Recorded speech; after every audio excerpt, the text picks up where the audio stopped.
doing? Review at random, Scream 2.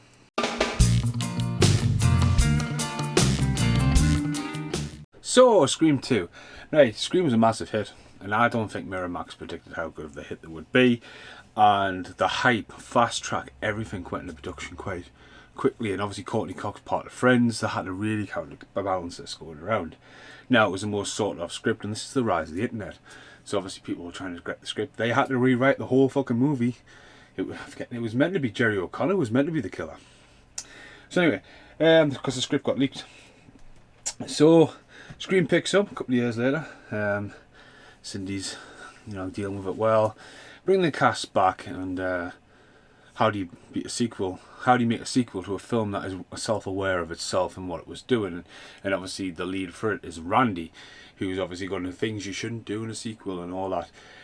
And it doesn't really have much a throwback to old school films. I like it how they brought the theatre into it, and Sydney wanting to be an actor. It was kind of believable, but the stage presence, especially how they use the stage at the end, I pretty enjoyed that as well.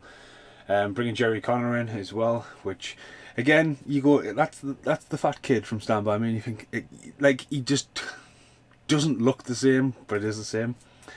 Bringing Leroy Schreider back into it, giving him a more film role. He was also meant to be a killer at one point. It could have worked in his favour, could not have worked in his favour. At the end of the day, this film again is aware of who's going to be the killer, trying to set up who's got the boots on, who should be the killer. Wes Craven, Kevin Williams were all over this. And Joshua Jackson from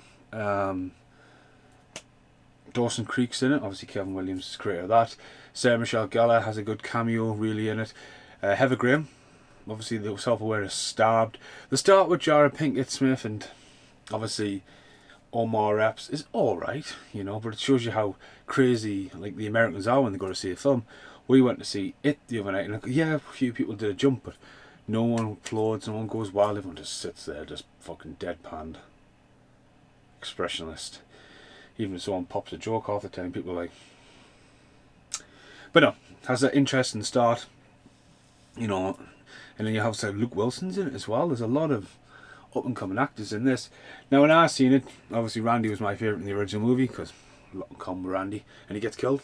And he gets killed in a way where it's a full 360 daylight killing. Like who's going to be the killer, what do you do. But one thing I really do love looking back at this movie is bringing Timothy Olyphant in, because Timothy Olyphant was again another rising actor. He was a menacing gore, but has became like people thinking Justified, brilliant show, bad guy in Die Hard 4. You know what I mean? He's a really good actor because he's likable, but he's also a fucking threat.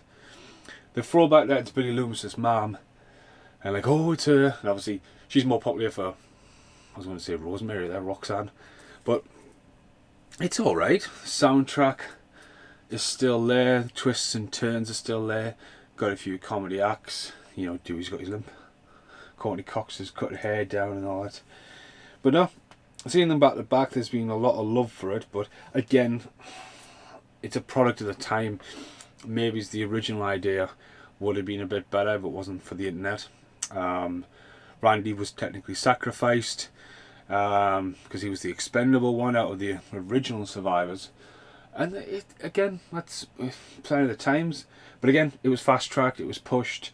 It's great that Scary Movie came along, because one of the funniest things about Scary Movie is when Omar Epps gets stabbed in the head with a knife, it's a penis in the head, and it's like it sets up a lot of jokes. But yeah, it's quite a good part of the box set. Again, the fourth one's not in the fourth one. I'll have to revisit the fourth one. That's just going to play away in the background. So yeah, the original was scary. Scream 2 is scarier. It is scary. It's got a lot of jumps. The Ghostface killers bring these traits on. People put on that and they just become clumsy, don't they? The David Arquette, Neve Campbell, Courtney Cox, Sarah Michelle Gellar, Jamie Kennedy gets his name out this time. Jerry O'Connor, Jara Pinkett Smith, and Leroy Schreider. So yeah, that's Courtney Cox and Neve Campbell. Directed by Wes Craven, directed by Kevin Williams. But no, what I've really found fascinating about these is what that's in the back. The fascinating thing about these is like the commentaries for Wes Craven, God bless him, and like going on there. But the outtakes going to be what I've just read in the back of the box, so I'll see you in the outtakes. Right, on the back of the box, Neve Campbell, known for Scream and Wild Things, thought she was finally putting the shocking murders that shattered her life behind her until the copycat killer begins acting out a real-life sequel. Now, as history early repeats itself, ambitious reporter Gail Weathers, Courtney Cox, Scream and Scream Free. So, if you haven't seen it, Courtney Cox isn't going to die. And Deputy Dewey, David Arquette, Scream, Scream Free. And other Scream survivors will find themselves trapped in a terrifying... Other Scream survivors? Do you mean Jamie Kennedy? Oh, like Levi Schreier, but he was sort of in it. He was never really in it, yeah. But yeah, obviously Sarah Michelle Gellar, who was in I Know What You Did Last Summer. You don't expect her to be like, you know, cannon fodder almost as well. But no, I enjoyed it. I like the soundtrack. The bit singing I Think I Love You was a bit weird. But yeah, again, it's another one I did have the soundtrack for. Don't know where to go on. Again, this came out just in my final year in school. It was one of the ones no one can get to see. And I think I found out Randy had died before, again, the original spoilers. Someone piracy, I was refused to watch a piracy copy of Scream 2. I was going to wait for VHS and someone went and fucking spoiled it. Like the normal trick. It's like someone spelled Prison Break for us, randomly people. But yeah, I enjoyed it. Scream 3 is next on the cards. Currently trying to watch Anaconda for the 5th time. I watched it, and then there's a guy commentating on it. And it's interesting, but he's like definitely reading from a script. So yeah, thanks for listening. Thanks for listening, because I've said podcast. Thanks for watching. Goodbye for now. And now, the end is here. And the masked man is...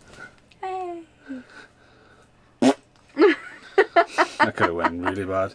So yeah, Scream 3 next.